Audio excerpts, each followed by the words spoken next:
আদালতে থাকা সমস্ত প্রমাণ শ্রদ্ধার বিরুদ্ধে যেতে থাকে। কিন্তু ঠিক সেই কঠিন মুহূর্তে অভয় এসে সাক্ষী দেয় যে শ্রদ্ধা নয়, বরং অভয় নিজেই রাজকে গুলি করেছিল। পরবর্তীতে বন্দুকের উপরে অভয়ের ফিঙ্গারপ্রিন্ট পাওয়ার কারণে অভয়কে গ্রেফতার করা হয় এবং শ্রদ্ধাকে বেকসুর খালাস করে দেয় আদালত। হ্যালো গাইস, কেমন আছেন সবাই? আশা করি সবাই ভালোই আছেন। আজকে নিয়ে এলে ভাগ্যরেখা ধারাবাহিক নাটকের ৩০২ নম্বর এপিসোডের একটি আকর্ষণীয় এক্সপ্লেনেশন। তো চলুন কথা না বাড়িয়ে সরাসরি মূল ভিডিওতে যাওয়া যাক। তবে যারা এখনও আমাদের চ্যানেলটি সাবস্ক্রাইব করেননি, তারা অনুগ্রহ করে এখনই সাবস্ক্রাইব করে রাখুন। এই এপিসোডের শুরুতেই আমরা দেখতে পাই আদালতে সবাই উপস্থিত হয়েছে। তখন কীর্তি মনে মনে ভাবছে, আজ যদি আদালতে আমার আর রাজের ব্যাপারটা উন্মোচন হয়, তাহলে হয়তো আমার বাড়িতে থাকার জায়গা থাকবে না একেবারেই। কারণ গত পর্বে আমরা দেখেছিলাম অভয় কীর্তি এবং রাজের বিষয়ে অন্য একটা কথা বলে বিষয়টাকে ঘুরিয়ে দিয়েছিল। এরপর আদালতে শ্রদ্ধাকে হাজির করা হয়। অভয় শ্রদ্ধাকে আশ্বস্ত করে বলে, শ্রদ্ধা, তুমি টেনশন করো না, আমাদের উকিল সবকিছুর ব্যবস্থা করে রেখেছে। খুব শীঘ্রই তোমাকে বাইরে নিয়ে যাওয়া হবে। এরপর শ্রদ্ধার মা এসে তাকে সান্ত্বনা দেয়, মা, তুমি ভাবো না, আমরা সব রকম চেষ্টা করছি। সৃষ্টিকর্তার আশীর্বাদ আমাদের সঙ্গে আছে, আমাদের কিছুই হবে না। এরপর আদালতে জজ সাহেব আসেন এবং সবাইকে বসতে বলেন। শ্রদ্ধার হাতে কিতাব তুলে দেওয়া হয় এবং সেই কিতাবের উপর শপথ করে বলে, আমি যা বলবো সত্যই বলবো। এরপর জজ সাহেব শ্রদ্ধাকে প্রশ্ন করেন, রাজের হত্যার অভিযোগে তোমাকে আসামি করা হয়েছে, সত্যিই তুমি রাজকে গুলি করেছ? শ্রদ্ধা বিষয়টি স্বীকার করে এবং বলে, হ্যাঁ, আমি গুলি করেছিলাম, কিন্তু আমি যা করেছিলাম তা ছিল আমার নিজ জীবন বাঁচানোর জন্য। রাজ নিজেই আমাকে মারতে গিয়েছিল অস্ত্র নিয়ে, হাতাহাতিতে গুলি তার পেটে লেগে গিয়েছিল। এই মুহূর্তে বিরোধী পক্ষের উকিল আপত্তি জানান, অবজেকশন মাই লর্ড।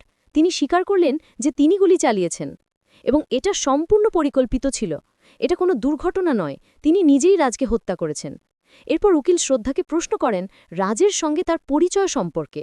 শ্রদ্ধা বলে, আমরা বিজনেস ডিলে ছিলাম, একসাথে কাজ করতাম। এরপর উকিল রাগিনীজিকে আদালতে হাজির করার অনুমতি চায়। রাগিনীজি কাঠঘড়ায় উপস্থিত হয়ে বলে, রাজ একজন খুব ভালো মানুষ ছিল, আমাকে অনেক ভালোবাসত। এরপর তাকে ফিরে যেতে বলা হয়। এরপর রাজ ইন্ডাস্ট্রির সেক্রেটারি হাজির হয় এবং বলে, আমি ২০০৪ সাল থেকে এই কোম্পানিতে কাজ করছি। রাজ স্যার খুব ভালো মানুষ ছিলেন, কারোর সঙ্গে ঝামেলা ছিল না। এরপর উকিল শ্রদ্ধাকে প্রশ্ন করে, রাজ সেই দিন তার বাড়িতে কেন এসেছিল? শ্রদ্ধা বললে, আমাদের বাড়িতে রাগিনীজির জন্মদিন পালন করা হচ্ছিল এবং আমরা বিজনেস ডিলে স্বাক্ষর করতে যাচ্ছিলাম। উকিল বললে, তাহলে আপনি সুযোগ নিয়ে রাজকে গুলি করে দিলেন?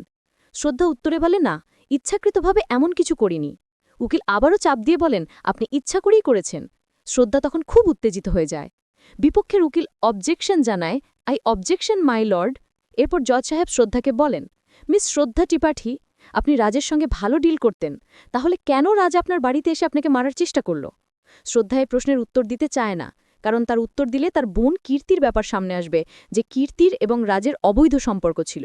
এই কারণেই শ্রদ্ধা বলে, এটার উত্তর আমি দিতে চাই না।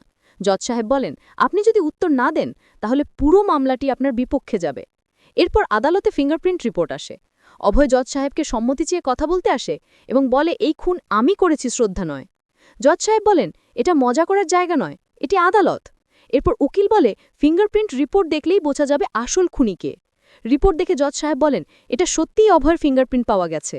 তিনি সিনিয়র ইন্সপেক্টর কিরণ মাধবকে কঠোর ভাষায় বলেন, আপনি নির্দোষ মানুষকে আটকিয়েছেন আর আসল দোষীকে বাদ দিয়েছেন।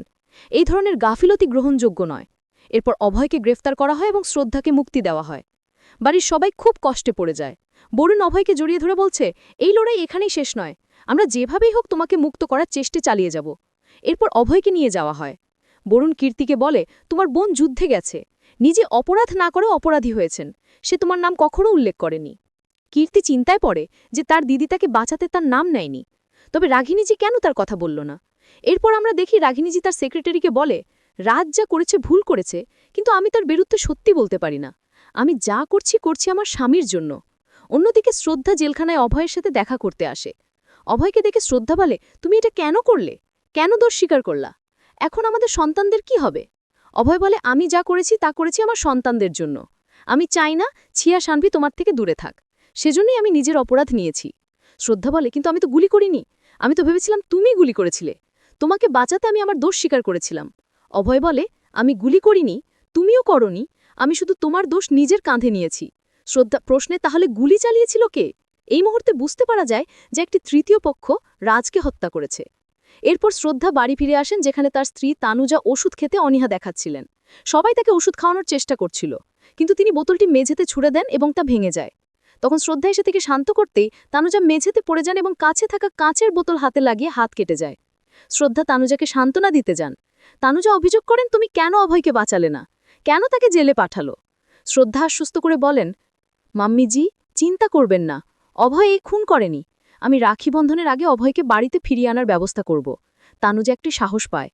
তো গাইস, এখানেই ভাগরেখা ধারাবাহিক নাটকের ৩০২ নম্বর এপিসোডের সংক্ষিপ্ত বিবরণ শেষ হলো। তবে ৩০৩ নম্বর এপিসোড যেন চমকপ্রদ এবং উত্তেজনার সমাহার হতে যাচ্ছে। সেখানে শ্রদ্ধা কীর্তির রুম থেকে একটি বন্দুক উদ্ধার করবে। তাহলে মন্তব্য থাকে, কীর্তিই কি রাজকে হত্যা করেছে?